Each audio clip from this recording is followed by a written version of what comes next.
Good morning, everybody, and welcome to this new way in which we conduct our business through this webinar. We are very, very happy to be hosting this webinar on behalf of the ESG ExpertNet, Engagement Global, and Bharti Vidyapeeth. And I'm really surprised at the turnout that we've had for this webinar. Till last night, we had about 186 registrations, which would really not have been possible had we been doing this as an online event. So this pandemic really gives us an opportunity to reach out to a large number of people and something which is very crucial for education for sustainable development.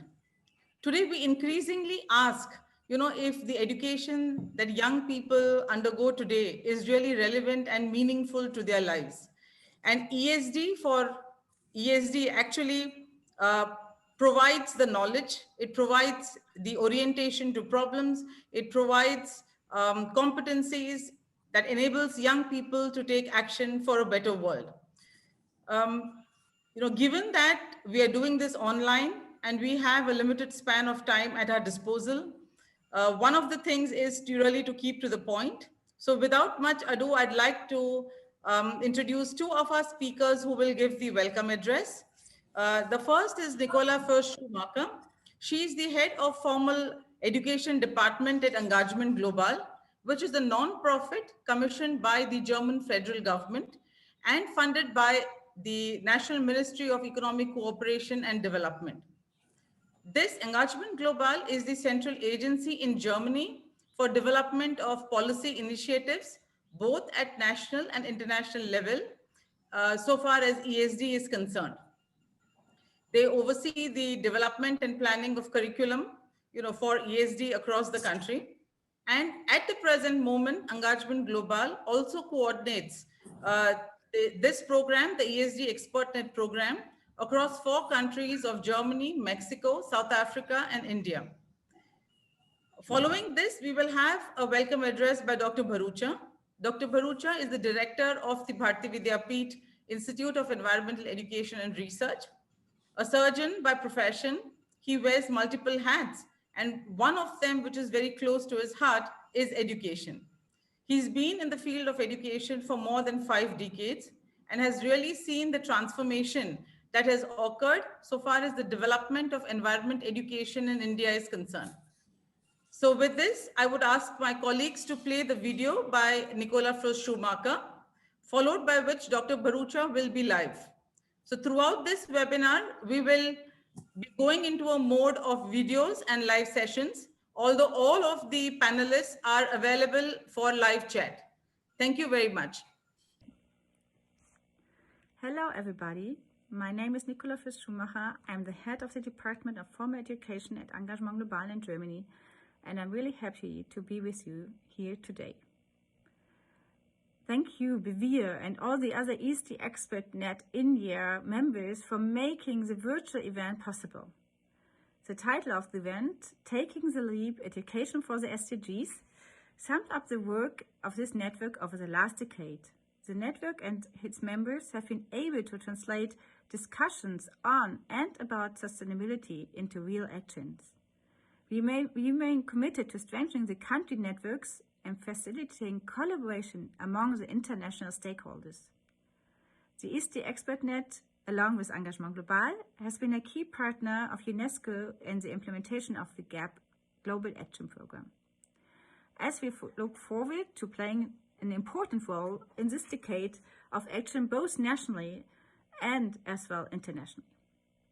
Multi-stakeholder country networks such as ESD ExpertNet India are key in realizing the aim of ESD for 2030. Education for sustainable development, as UNESCO rightly points out, is a key enabler of all the SDGs. Despite pandemic-induced disruptions, the country network has been really extremely resilient. They have been key in the implementation of an ongoing mentoring program and the continuous development of ESG expanded products on their reach. Thank you very much for this commitment, of your commitment towards sustainability and education for sustainable development. I wish you all fruitful discussions and express my thanks to all the participants. I really hope to see you soon and to be in touch in the next years. So, bye-bye. I now welcome Dr. Bharucha to also deliver his welcome address. Thank you very much, all of you, for being here. It's a great occasion for us to be able to do this. I think what is the learning from this is that we will have to change many of the things that we are doing and the way we have been doing them, probably for all time, because whereas we always thought that all these webinars and things that I have been involved with now over the last 6-8 months will sort of just disappear once the COVID disappears as well, or once the vaccine takes on.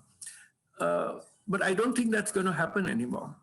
I think we're always going to be linked like this on a virtual media for at least many of the things that we do. And so it's been an opportunity as well of learning that we can use very different ways of communicating and of training people and bringing about a larger knowledge base across the world. And the most important place where we need to do this is education for sustainability and sustainable development. Because if we don't do this now, we have a very short time left. So I really welcome all of you, especially the people who have not been with us so far. And I've got a small setup which probably Shamita will play for you before I give a few comments. So I think it's an opportunity for us to have all of you with us today. Thank you very much for being here. Thank you, Dr. Bharucha. With this now, I would like to have the title slide for the next session on. And very briefly, before we go on to the sessions, I'd just like to give an outline of the program. We have 3 sessions scheduled for today. Session 1 that looks at ESD for 2030 in India, chaired by Mr. Karthikeya Sarabhai. Session 2 that looks at the ESD leadership program, chaired by Pukhraj Chaudhary. And session 3 that looks at materials for ESD, which will be chaired by Dr. Chong Shimre. So without much ado now, I'd like to go into the session 1 and briefly introduce Mr. Karthikeya Sarabhai to you. I think for the older people who are there in this webinar, Mr. Sarabhai really needs no introduction. But we have a lot of younger students here. We have a lot of young people here from across the country. And I think it's important for them to understand the work that some of these giants of education have done. So Mr. Karthikeya Sarabhai, he's the founder director of the Center for Environmental Education in India. He's also very closely involved with VICSAT, which is the Vikram Sarabhai Center for Community Science. And I think I can go on, for the duration of this session about all of his various achievements in the field of environmental education. So he, and along with CEE and other organizations, they have been the leaders in really instrumental in influencing environmental education in India. He is also the recipient of the Tree of Learning Award by the IUCN, as well as the Padma Shri by the Government of India. So without taking up much time, I would like to now hand over the session to Mr. Sarabhai. Thank you.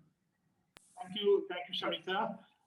And it's wonderful to be here with so many friends and so many new friends, people who are coming into this field.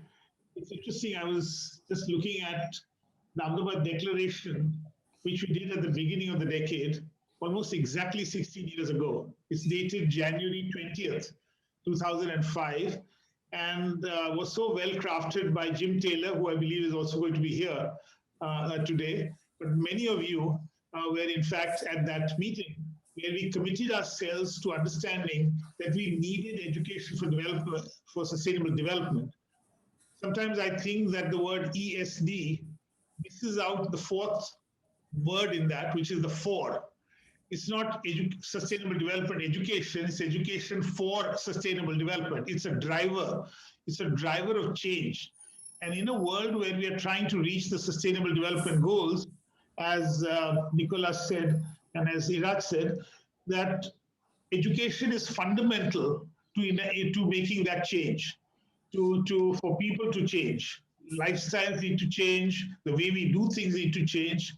And in that, I think what Iraj said very, very well just now, that I think what the pandemic has in fact done is shown that in a relatively short period, so many of our assumptions have gone off out of the window, and we do things in a new way, and we are doing things which are relevant today. My little grandson is 9 years old, and he seems to know how to operate his access through his laptop to courses all over the world, which had nothing to do with his standard. And he comes and shows me some equation and says, "What is all this about?" And I think that learner-driven education is so important. Education needing to act is so important. So today we have wonderful speakers in this session. We have Dr. Chong Shimre from the NCERT, and she will talk about the specific relationship to the Indian national education policy. We have Shamita herself, who's going to talk in this session. We have Hans Ashish, who's been such a pillar in this whole ESD thinking. And we've taken inspiration from his work right from the beginning. He is an advisor, Engagement Global, and of course, Iraj himself, another pillar of this whole movement. So it's a wonderful session. I don't want to take more time just now. So may I go over to Shamita? Would you like to start? Thank you, sir. So I'll just share my screen. Each of the speakers have about 5 minutes, and then we hope that we will get about 10 minutes for question answers. So please put your questions in the Q&A box. We will be collecting those questions, and we will have a 10-minute session at the end of these 4 presentations. Okay. So thank you very much, sir. And I'm really, really eager. This is very frankly my first webinar that we are doing online, organizing it. We've organized meetings, but not webinars. And if I was speaking in an older setting, with the past normal, I would have gone on for 20 or 30 minutes with my session. But in this new normal, where you are expected to speak in a very limited time, because in an online session, you have limited time span of people. I think I'm also learning the skill of speaking very crisply and to the point. So that's why an important topic like this, I would really try to make justice to it and speak about it in 5 minutes, trying to set the tone for the discussions that we will have this morning. So the first question is, why, what, and how ESD? And this takes me back 30 years. It's almost 30 years that I've been working in the field of environmental education. And Mrs. Sarabhai, if you remember, sir, we began with why, what, and how, and only the last 2 words were different. It was EE, it was not ESD. And 30 years down the line now, we are talking of why, what, and how ESD. To me personally, it doesn't matter whether it's EE or ESD, because over the years, there's a very strong understanding of what these terminologies can do. But I think today there is a need to refocus on the ESD part of it. And that's what I would try to do in my session today. So if you look at why, I think that's very clear. We are already 1 degree above normal as compared to the pre-industrial period. And with it, we have already been facing the challenges of water shortages and diseases and extinction. So I think the why has really been focused on, and we already all understand that. We come to the question, what? And what is ESD, which is really different a little bit from what environmental education is that it looks at environment in its totality. So focusing on definitely the natural environment, but also focusing on people, focusing on social relationships, and focusing on the economy. So it's not environment or development debate, that we had 30 years ago. It's, everything going hand in hand together. It's sustainable development. And what's the role here? So when you speak of education for sustainable development, we embed these principles of sustainability in education as a tool that we would like to use to get this message across to people, so that these principles of sustainability can be adopted by them in their own lives. So very briefly again, because we have a lot of youth here in the participants, and what's been the journey so far? So the journey in India has definitely been a very long one. But if you look at the journey for ESD, 2005 and 4, between 2005 and 14, this was really the UN decade of ESD, where the whole concept of ESD and not EE started to become quite prominent, with several countries across the world, bringing in policies, programs that focused on ESD. At the end of this decade, we had, of course, the launching of the Sustainable Development Goals. With having had a fair amount of success with the Millennium Development Goals, the world decided that it's time to use a different approach and launch the Sustainable Development Goals. The approach here mattered because while the MDGs were a top-down program, the SDGs were more a bottoms-up as well as a top-down program, and therein lies the difference, and that's why we are discussing this. The Global Action Program, to highlight the challenges. This has had a limited success in India, though, but several countries across the world have moved their actions forward. And we come today then with ESD 2030, that the United Nations will launch in May 2021. They are already starting off with workshops and seminars in different countries, regional programs, trying to make or lay the pathway for ESD 2030, giving us this powerful tool, education, over a period of 10 years, to achieve our goals. But let's come to India on the lower level. So if you look at this scale, it's around this time, between 2000 to 2005, that environmental education became mandatory in India after the very famous public interest litigation by Mr. MC Mehta. I think this is one of the first cases in the world where the Supreme Court really drove the implementation of environmental education. And at the same time, the higher education regulatory body, the University Grants Commission, they also made environmental studies as a compulsory core module in every single undergraduate program in the country. Again, India is one of the only countries which makes it mandatory. There are countries which have it, but I think we're the only one who make it mandatory. And during this period, we had a whole new curricula, using an infusion approach, using a separate subject approach at the lower standards. We've had books for the UGC core module, and we also had a book which is by Dr. Chong Shimre, which really brings out, it's a compendium of practices in environmental education across the country. So being at the NCRT, she was very well poised to bring out a publication like that. And this really sums up the strong foundation that environmental education has in India. And now we have the new education policy. So which again offers us an opportunity to revisit and say, what have we achieved? What does the policy say? And what do we need to build on?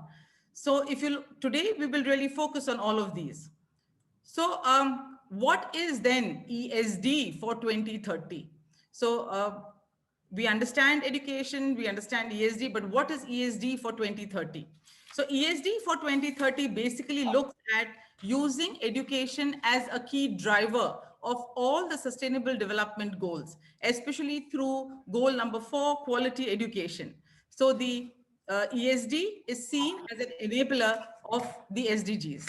And it has a very clear objective to drive the implementation awareness about SDGs into policies, into varied learning environments across the country, build capacity at all levels, beginning from educators, and through them mobilize young people, and at the end of the day, ensure that there is action taken at the ground so that India moves forward, in achievement of the SDGs for a better world. So how really can ESD accelerate the achievement of the SDGs? What is it that's there within ESD that helps us, move ahead for this? So firstly, you have raising awareness about the goals in educational settings. So using education for the sustainable development goals, we can talk about these in all educational settings, right from school up to the college, university levels, and in non-formal programs that really builds awareness about the goals, that generates curiosity about the goals, that brings about an understanding that sustainability challenges are extremely complex, that there are disruptive solutions, that there are alternate solutions as well. It also looks at promoting a very critical understanding of the SDGs in all their complexities. Understanding sustainable development goals, understanding how every single goal is linked to another is quite complex. It's quite challenging, and this is what ESD, or education for the goals, hopes to achieve. And at the end of the day, it hopes to mobilize action among communities all across for achievement of the SDGs, starting from a personal level and moving to a community level, a regional level, and a national level. It's really exciting to be part of this journey. I don't think so that, humanity as a whole has had a challenge that it can face up to collectively. And I think this is one of those that makes it no doubt challenging, but it's also interesting times that we live in. And what needs to be done for this ESD, of course. I mean, that's what we're here to do. So looking at the pedagogy, how do we engage, how do we teach in ways which are really meaningful for our audience? How do they relate their own learnings to their surroundings, to the indigenous knowledge that they harbor? How can this education then, build skills to ensure a transformation in society? So this is what we are looking at, and this is what ESD really does. So at the end of the day, if you look at, how can this be done? UNESCO has 5 priority action areas. The first one is advancing policy. This one really focuses on governments mainstreaming ESD into their educational policies and frameworks in a bid to transform education. And for us in India, we have an opportune movement in the form of the National Policy for Education. And this is what Dr. Chong Shimre will be speaking about after me, is the opportunities that this policy offers for us to advance the cause for meeting our targets and deadlines for the Sustainable Development Goals. The second priority action is transforming learning environments. So this basically focuses on using a whole school approach. It's not a small group of people that we are interested in, but it's mainstreaming knowledge about SDGs, knowledge about sustainable development across the curriculum. So whatever course you do at school level, college level, university level, across. And this is what we would also be talking to you about today in our second session that looks at an ESD mentorship program. So it's a unique way of learning things, and you will also see some of the projects that this young mentees have been implementing. The third is building capacity of educators. So this is key. Training of trainers is really key. Building capacities is key if we have to drive the priority action 2. And this is what Hannes Seeger and Erich Barucha would be speaking about, is the program that has been developed through the ESD Expert Network on TOTs and its implementation. The fourth priority action area is empowering and mobilizing youth. And here again, we have our programs with mentorship, as well as the projects that the mentees are involved with, and who would be speaking about these. And the last one is accelerating local level actions. We have a very interesting program that Dr. Jim Taylor from South Africa and Gyoni and Shalini from Germany and Mexico respectively would be talking about. A very unique program that seeks to engage youth in accelerating local level actions at the ground level. So you see, this is really doable. It's very simple. We've already been doing it. In India, we've had a solid base of 30 years of working with environmental education on which we can really build this. And I really would like to end by saying that we've had this opportunity because of the pandemic. Yes, I see this as an opportunity which has steered us towards a new beginning. And it's up to us to see how we would like to make use of this new beginning and the disruptions that it brings about to move towards a more sustainable world. Thank you very much. I just hope that I have kept to time. Thank you. Thank you, Shamita. You did take more time, but anyway, it was required because I think you laid the base for the discussion today, and I think that was very important. And how the UNESCO thinking has evolved, and I think it's been very useful for that. May I go now to Dr. Chong Shipre? As Samita said, she's going to relate to all of this work to the national educational policy, the new education policy. Chong. How much time do I have? 5 minutes or 15 minutes? Because I was preparing for. How much was that? You had 50. You have 15 minutes. 15 minutes. Okay, thank you. Yeah. So is somebody going to play my presentation? And you can just say next so that they move. Okay. Yeah. So good morning, everyone. I feel so small, so little, or such a small fry to be speaking amidst this giants of environmental education and education for sustainable development. Nevertheless, I thank the organizers for giving me this opportunity to be sharing about the new education policy that was brought out in 2020.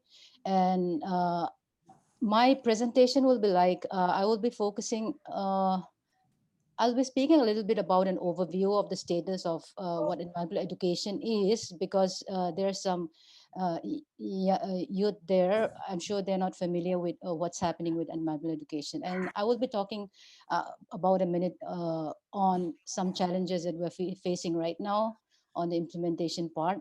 And of course, the concerns related to environmental education that have been raised in the new education policy.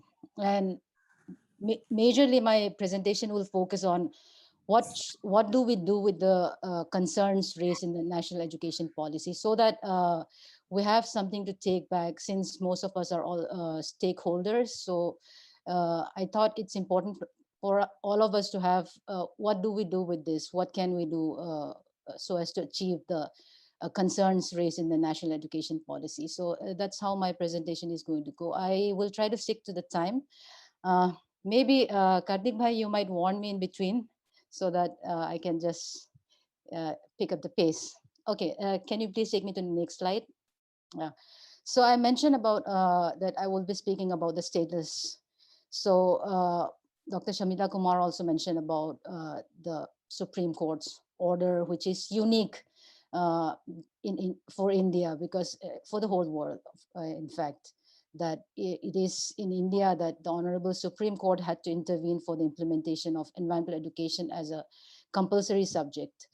So that was what the Honorable Supreme Court came up with. But during the development of the National Curriculum Framework 2005, there was this lot of deliberations that happened during the process of the development of that curriculum framework, during which Kartik Bhai played a major role. He was one of the member of that committee.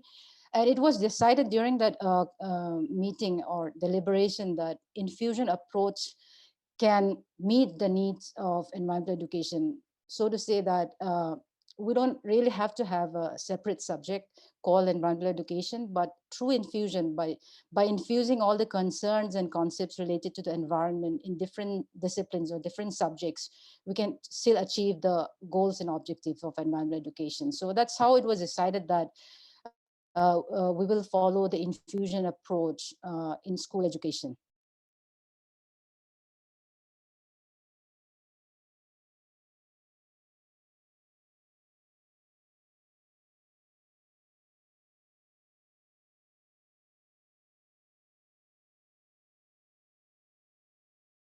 And so the matter was settled. And so finally, what we have is the infusion approach. So from class 1 and 2, we teach environmental concepts and concerns through language and maths. And from class 3 to 5, we have a subject called environmental studies. So this subject includes concerns related to science, social science, and the things, environmental education. So that's what we have from classes 3 to 5. From classes 6 to 12, in fact, we have the infusion approach in the real sense, like in different subject disciplines, we have incorporated concerns and concepts related to the environment in all possible disciplines wherever it was appropriate. For class 11 and 12, a project-based syllabus was recommended and it was supposed to be implemented. Unfortunately, this one area which has not really taken up, I mean, states have not been able to implement this, but this was what was supposed to happen. And so we're just assuming that at least in some places, this is happening. So that is the current status of environmental education that we have in India right now. Can you please take me to the next slide? So with those implementation strategies, so we are facing a lot of challenges, of course, because again, since environmental education is not a separate subject, of course, because it's not a separate subject, it's good for the students because they don't have to study another subject called environmental education, but they can always study those concerns in different subject disciplines. But because of that, there has been a lot of challenges, like what to infuse and how to infuse in different classes and different subjects. So teachers have not been really able to get the idea of what infusion approach is, what they're supposed to be infusing and how they're supposed to be teaching those concepts and concerns which have been included in their subjects. So that's one of the biggest challenge that we are facing right now, I would say. And I mentioned about the higher secondary states where implementation has not really kicked up as it was supposed to be. Another concern, another challenge is that what should be the focus of environmental education? This is again one area where implementers or the teachers who are actually practicing in the classrooms, they're still not sure. And they're still not sure because they have never been told. There have been never not been a scope for them to learn about all these details, that what should be the focus in the teaching learning process in different disciplines. So that's another big challenge that we're facing. And if you look at the initial definition of environmental education, then we talk about behavior, attitude, values, and things like that. So what should be the focus? Again, implementers or the practitioners or the teachers are still not clear about this, how to go about, what to teach, and whether the focus should be competencies or skills or the concepts or the concerns and things like that. Now that India has come up with, again, something called the learning outcomes, which are outcomes for every class in every subject. So what should be the focus now for teachers who have to teach environmental concepts and concerns? So again, that's a big question. That's a big challenge before us. And how do we address that? So that's some of the challenges. Can you please take me to the next slide?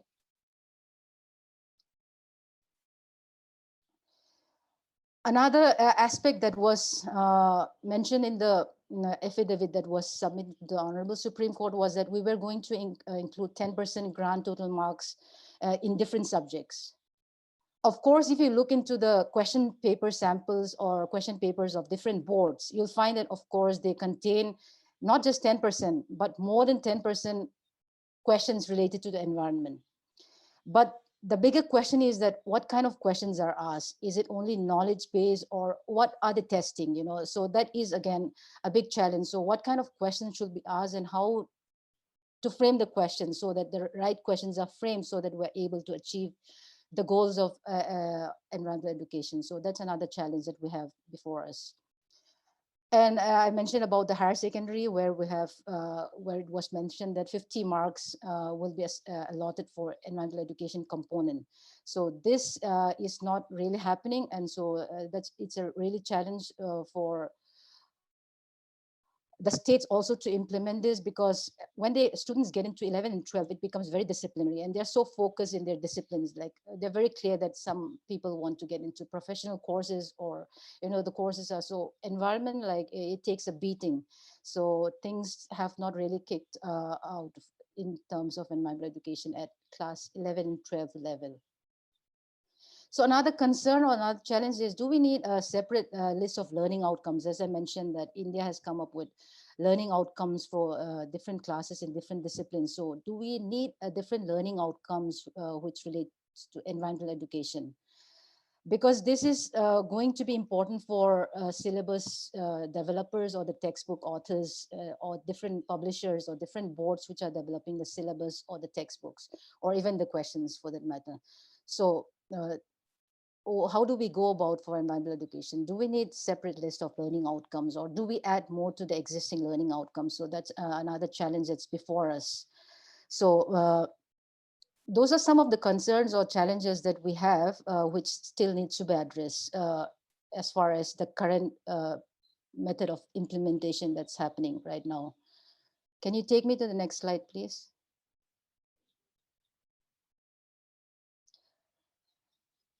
So let me now come to the concerns related to environmental education that have been mentioned in the national education policy. If you look at the national education policy, you'll find that a lot of holistic development discussions on or mention about holistic development, experiential learning, and things like that, which are so integral to environmental education or ESD. But I'm not going to focus on that, because if I start talking about that, so it's all over the places. I mean, throughout the document, you'll find those concerns, holistic uh, development of the child or children, and experiential learning, or the 21st century skills, or disciplinarity. So all those are very integral of environmental education. But I'm going to focus on the lines or the statements which truly focuses on environment. So those are the things that I'm going to point out here at this time.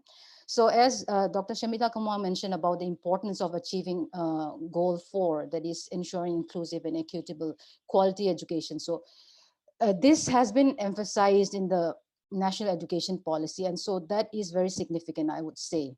And it says that unless we cater to goal 4, we are not going to be able to achieve the targets and the goals that is mentioned in the SDGs. So that's something very important. And for all the stakeholders, we can take this point very seriously and work out our programs and projects taking this line from the education policy. Also, the national education policy recognizes the severity and the impacts of environmental issues such as climate change, increasing pollution, and depleting natural resources. So these are very significant, because the more it highlights these concerns, it's easier for the implementers or the stakeholders to, take up programs and projects related to these concerns. So I thought these lines which have appeared in the national education policy is very significant in terms of implementation. Please take me to the next slide.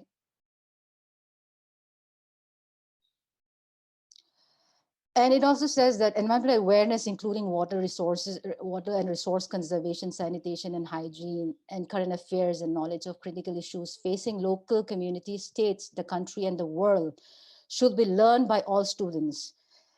Of course, the national education policy talks a lot about flexibility in for students to opt different subjects, But what is significant here is that with those flexibility, of course, the students can pick and choose the subjects that they want to learn. But the national education policy says that this concern, like environmental awareness, this particular line, the concerns mentioned here in this line, this should be learned by all students. So that is very significant again. So that's something that we can take back from the national education policy as stakeholders. And it also talks about introduction of contemporary subjects, which include environmental education at relevant stages. So this line is a little bit confusing, in the sense that what it's trying to say, is it that we are going to implement this only in specific particular classes, or does it mean environmental studies, which is taught at class 3, 4, and 5? That's something that we have to, break it down when we take up programs and projects related to the NEP. NEP also recommends an internship opportunity to every student for hands-on experience of vocational crafts, including gardening. Those of you who have read NEP, you'll find that the focus is also on vocation, something to do with making students self-reliant, so that they come out skilled in certain fields so that they can get into some vocation, some occupation. It's also about, employability, so that not just the curriculum that they learn, but also the students should learn some vocation during the schooling. So that is one of the recommendations in the national education policy. And under this recommendation, I really thought that we can also include concerns related to environment. For example, gardening, of course, is one of those, as mentioned in the policy document. But composting, how to recycle, and things like that can be included as part of this. And there's a scope for that because the word etc. is there, and so we can always utilize that word etc. and include things related to that. It also talks about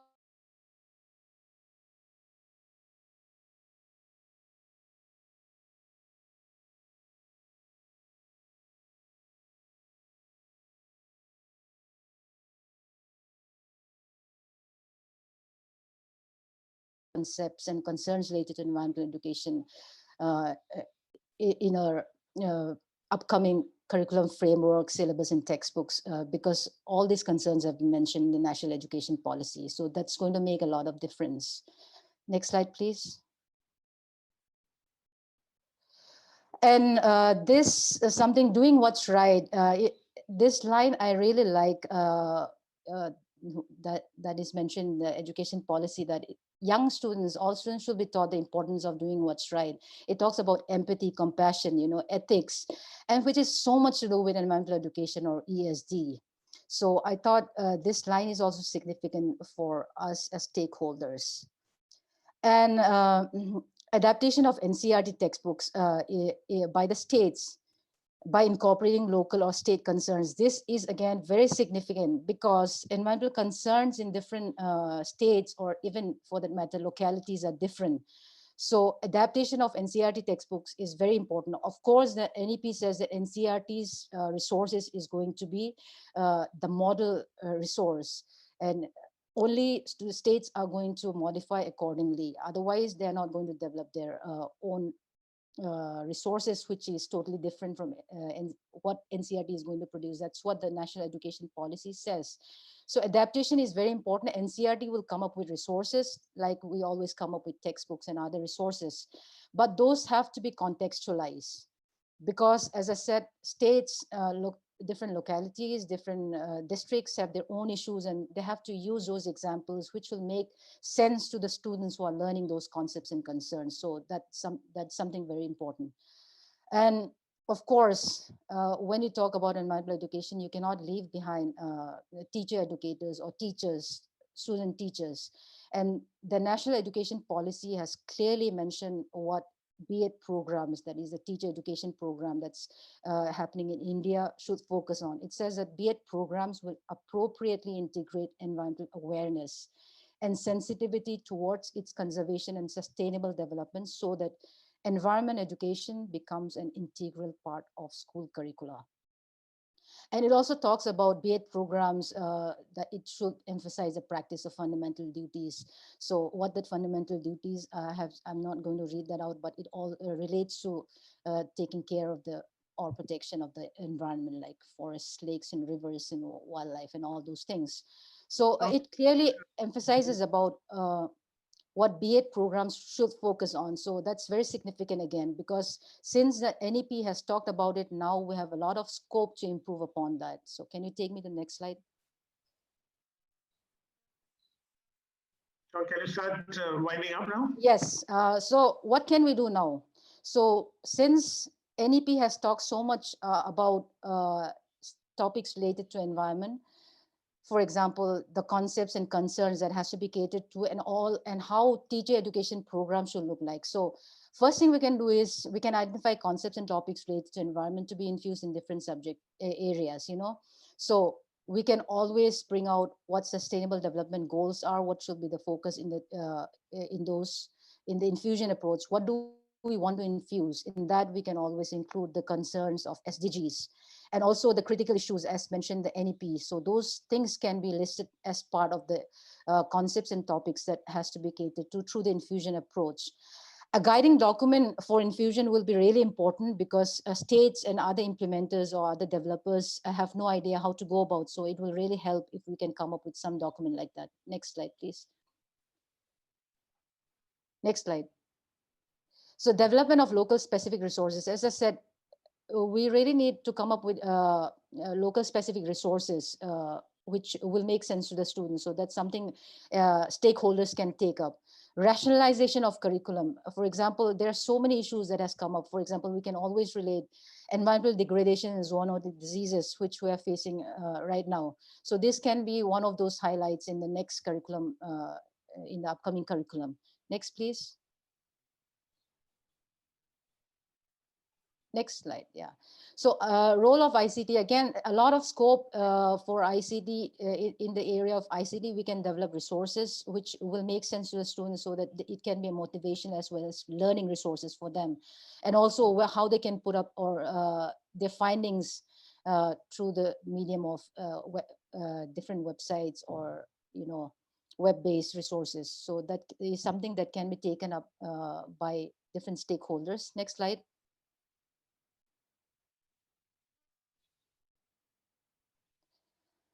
Yeah, as I said, environment-related activities, it talks about the internship program where we can include vermiculture, paper recycling, organic farming, rainwater harvesting techniques. So all these things can be incorporated as part of that. So for that, we need to prepare resources. I mean, some package, 10 days, what students can learn in 10 days, you know. So that's something that as stakeholders or curriculum developers, we can focus on this aspect so that we have ready material for students or schools to use them. Next slide.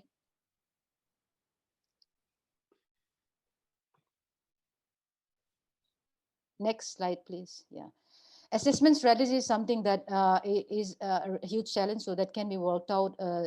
Stakeholders have to deliberate upon that and come up with some strategies and also come up with some kind of document, you know, because states or implementers are not sure how to go about. So it will really help if we can come up with some comprehensive document which covers all these aspects, like what is to be infused, how it is to be assessed, and things like that. Next slide.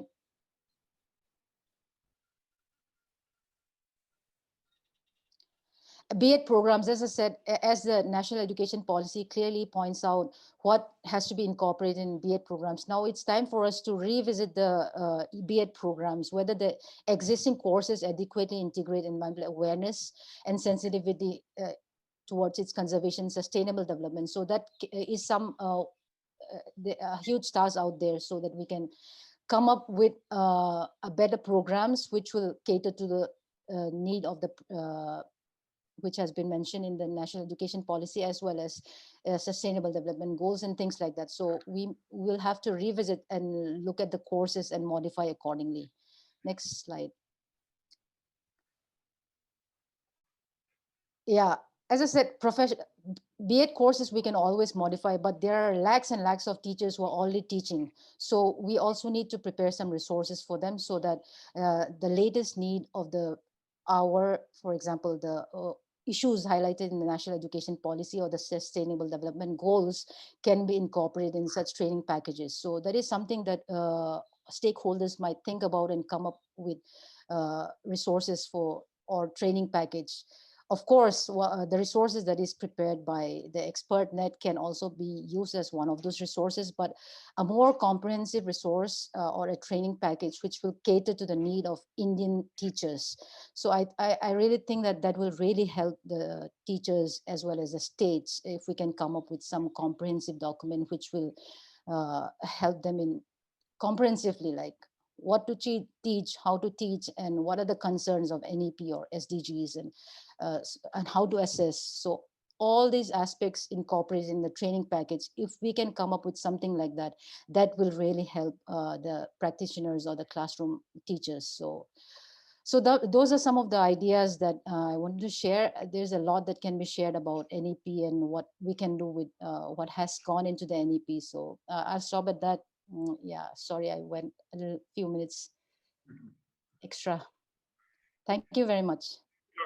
Dr. Chan, you know, it's wonderful the way we are going about this meeting, and there's such issues here which I'm sure people would really like to elaborate and spend time on, because there are many things which you said.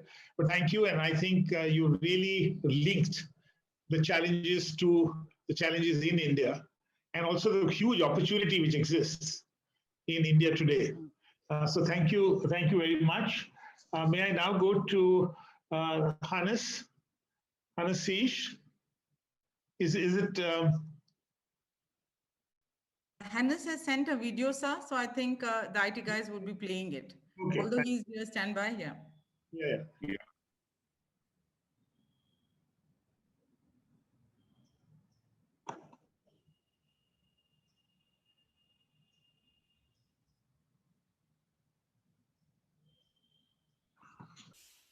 Hello, my name is Hannes Siege. I'm from Germany and I'm a member of the ESD ExpertNet. I'm recording this session here now from Namibia, from a house in Namibia where I live part-time. So I do not have any equipment which we would have in Germany in our offices, for example, for recording this small film. So please bear with me that maybe the technical quality is not as good as it should be, but I hope it works. So as I said, I'm a member of the ESD ExpertNet.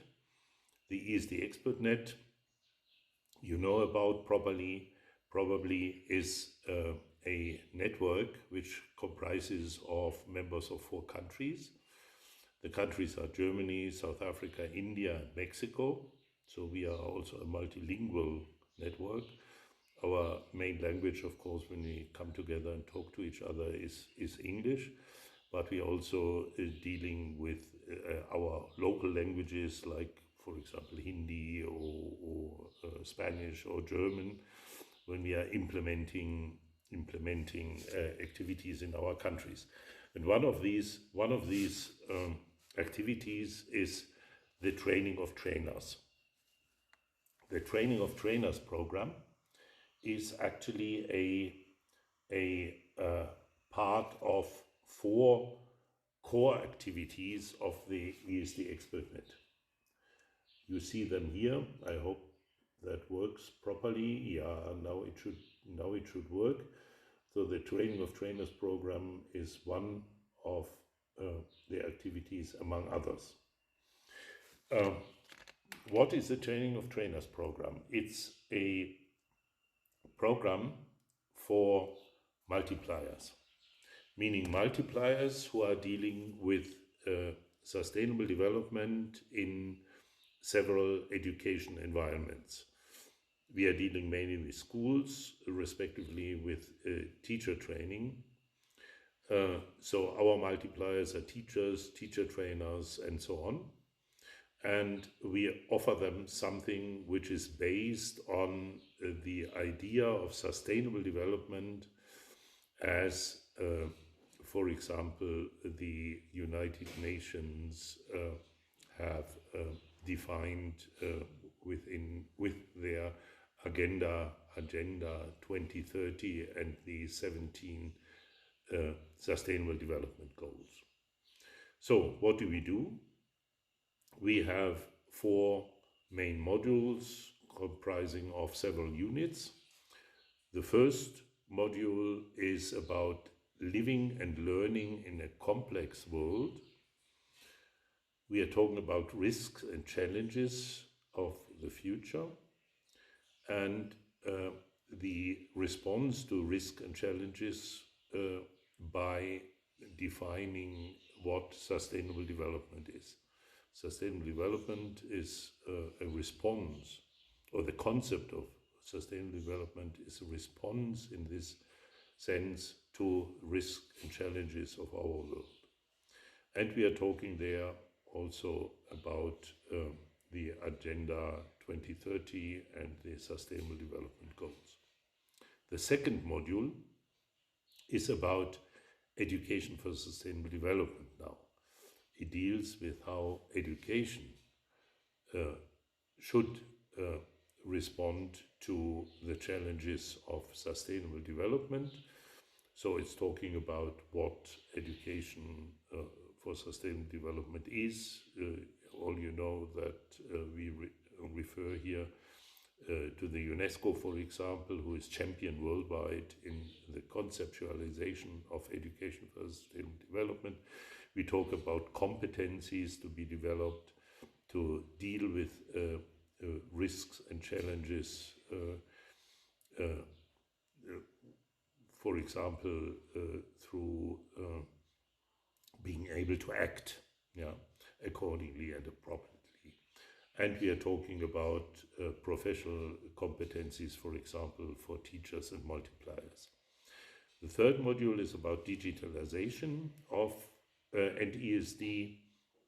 So this takes on the challenges of digitalization within the environment of education, but also within the world in general. And the last one, not least, is ESD in and as whole school development. We are talking here about that school is not only dealing with subjects and subject content, but is also a learning environment, a social learning environment in a wider sense for students. Thank you very much. I hope that you learn more about what the TOT is from other speakers here, and I would like to say goodbye from Namibia to the rest of the world, wherever you are looking and listening to this one. Thank you. Bye-bye.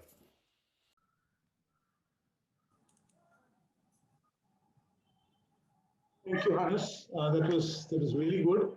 And I think you're also here, right, in person. So maybe when just after this, after Dr. Barucha, maybe we can have a few words with their questions. So may I now go to Iraj Barucha, Dr. Barucha? Welcome all of you today to this small program on what education for sustainable development means and how are we going to train trainers to be able to go about doing this. Right from the beginning of the ESD network, I felt that training of trainers was the most important part of our program, because that is how you can outreach to a very large number of people.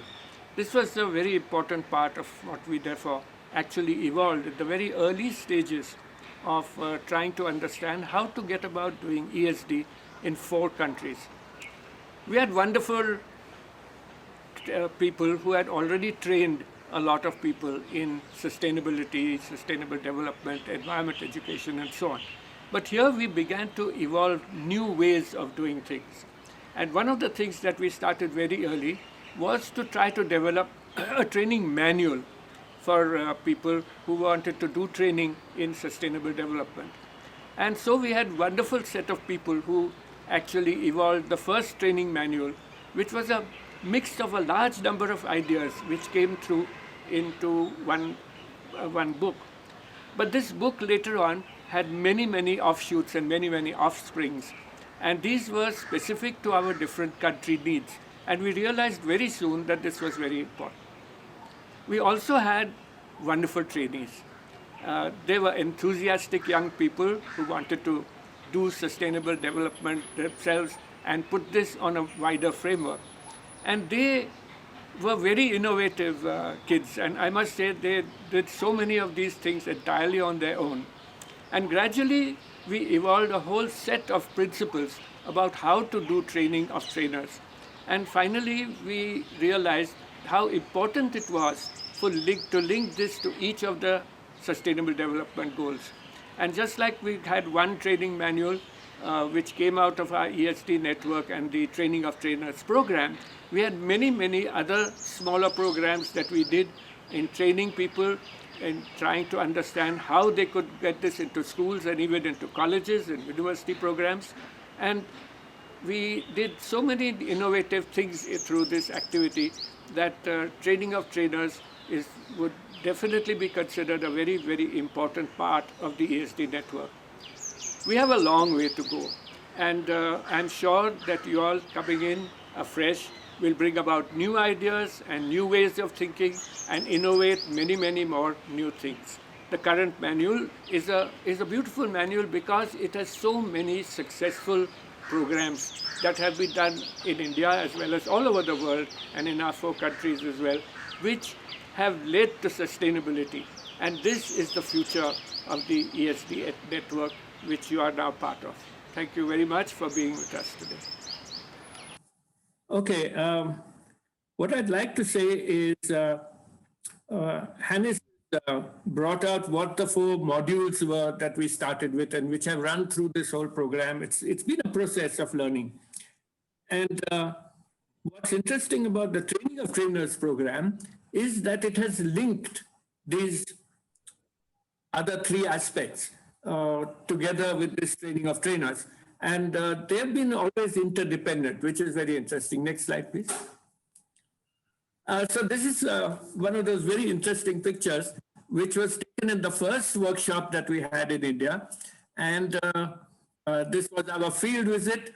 And many of the faces that you see there are still around doing education for sustainable development work. And this makes it very rewarding. There have been very few dropouts. And most of us are still there. Maybe we look a little different from what we looked in those days. But we're all there. Next slide. As I said earlier, this is the most important aspect of upscaling of any type of activity. And if we don't have trainers to do that, our capacity always becomes very limited.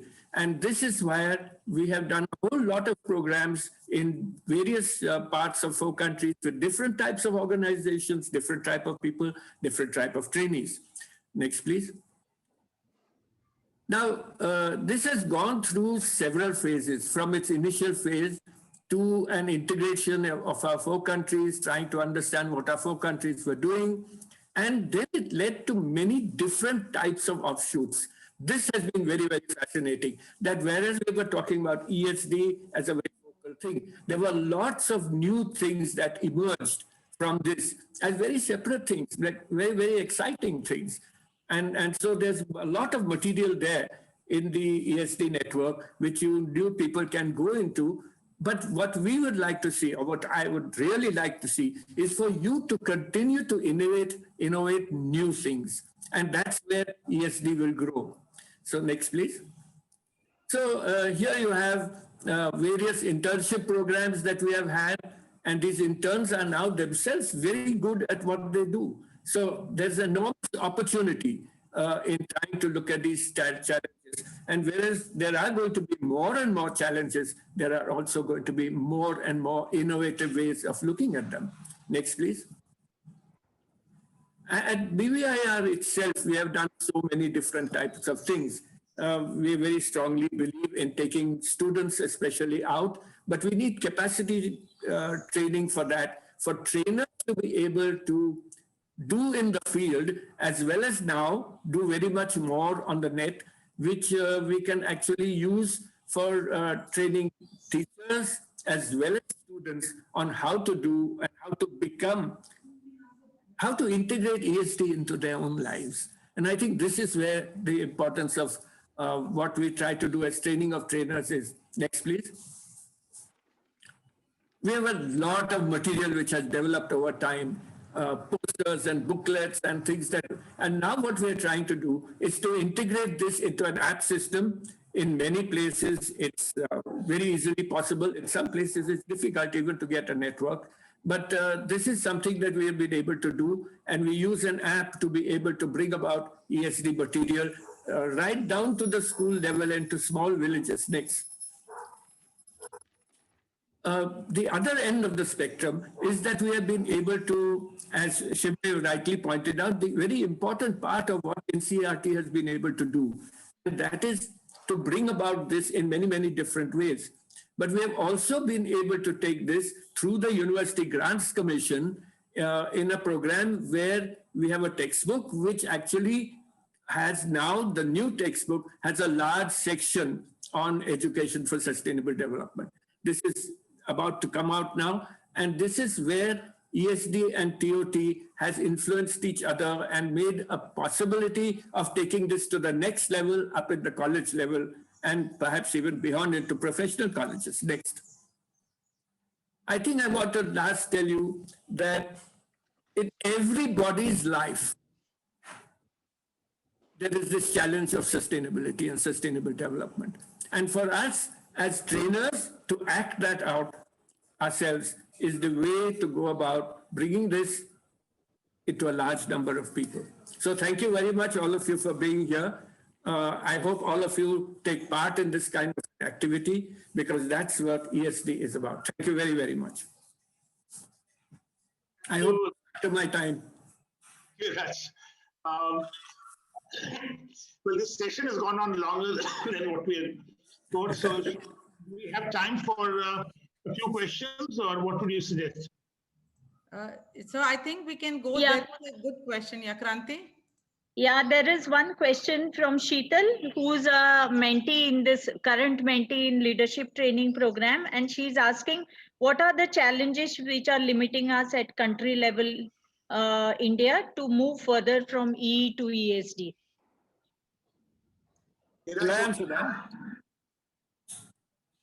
I think the challenge in India, which is very different from most other countries, is that we have a huge cultural differentiation, a huge, not just biogeography as such, but it is cultural differences. And as we move through cultural differences, we need more and more local specific programs. I think this is where we need to look at for India. And I think that is our major challenge, Sheetal. It's a very good question. I'm glad you asked this. Thank you very much. Can I get Chong also to say a word on this? Yeah. If I may add upon what Doc just said, I would say that it's also to do with the lack of flexibility in the education system, because our education system, and as I mentioned about during my presentation, how the teacher education programs do not really cater to what they're supposed to be. Teachers are supposed to be teaching at the end of the day in the classrooms. So I think teacher training of teachers on how to go about, or as initially Dr. Samrita Kumar just mentioned about how E can also achieve. She has no issue with the term E and ESD. But all these things, if we indeed find that these things are a problem, I mean, if they are indeed different, and these things have to be, addressed in the teacher education programs, how different they are or how they are not different, and how we can meet the sustainable development goals through environmental education. So all these things have to be catered to through the teacher education programs. And so it's so important that we have good teacher education programs which addresses all these concerns. So that's one thing. And lack of flexibility in the courses, that we try to stick. If we are teaching science, we just want to teach our science concepts. And if we're teaching social science, and so again, lack of interdisciplinary approach in our way of teaching. So that's something to do with that we are not able to really reach the way we want to reach when it comes to ESD, I think. Thank you. Thank you. Is there another question? No, there was only one question. Yeah, this question was so good because it encompasses this. Hannes, would you like to add a word on this at all? Or Shamita, for that matter? Yeah, I just wanted to then just say that.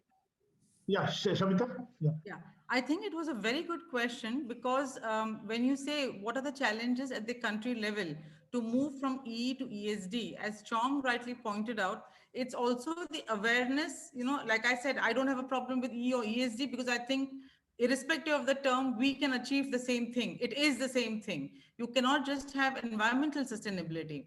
But like Chong said, it's about building awareness, about this whole concept itself, bringing it into the policy, having programs, pilot programs, materials, examples, that can be readily used by teachers.